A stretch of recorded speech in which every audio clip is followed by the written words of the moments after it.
إِنَّا أَعْطَيْنَاكَ الْكَوْثَرِ. We've given you the greatest, the most abundant good. إِذَا حَكَمْتُمْ بَيْنَ النَّاسِ أَن تَحْكُمُوا بِالْعَدْلِ.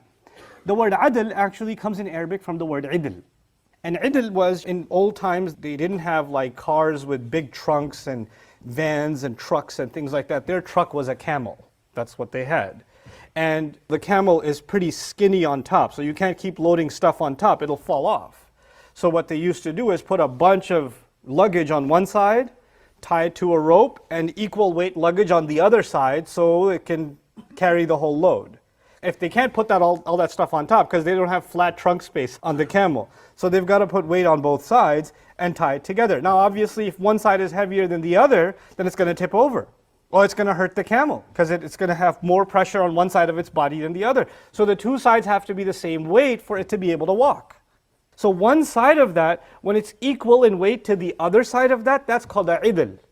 And from it came the idea of things being balanced, or things being of equal weight, of things being scaled. And obviously you're familiar, if you go to any courtroom in the world, or any symbol of justice, if you even like Google image justice, right? What are the images associated with justice?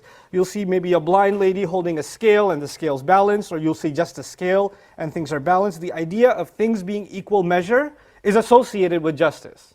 What does it mean that when you and I make judgments, that we make them with justice? The first of them I already kind of alluded to. If you have any kind of bias, somebody could have a bias towards Muslims, somebody else could have a bias towards non-Muslims. You could say, oh man, this judge, he hates Muslims and he went after me or whatever. But it could be a Muslim society and it's a Muslim judge and he hates Hindus, and there's a Hindu guy standing in front of him and he goes against him because he used his bias against Hindus to make that judgment.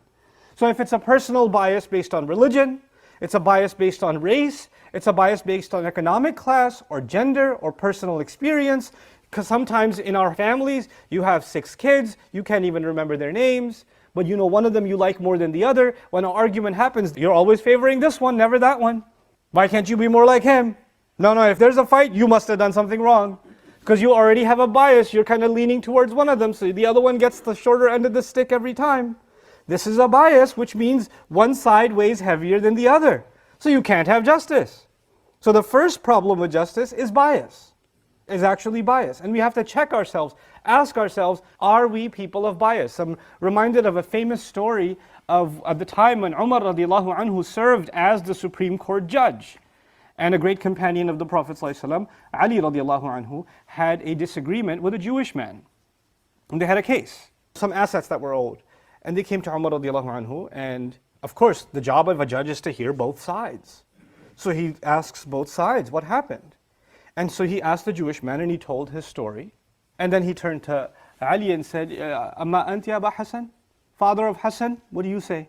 Aba Hassan means father of Hassan, and that's a nickname. Ali said, wait, hold on. When you called him by his actual name. You called me by a nickname, you're biased. We don't want your judgment, thank you. And he left. Because he was a little bit soft even in the way that he addressed him, right?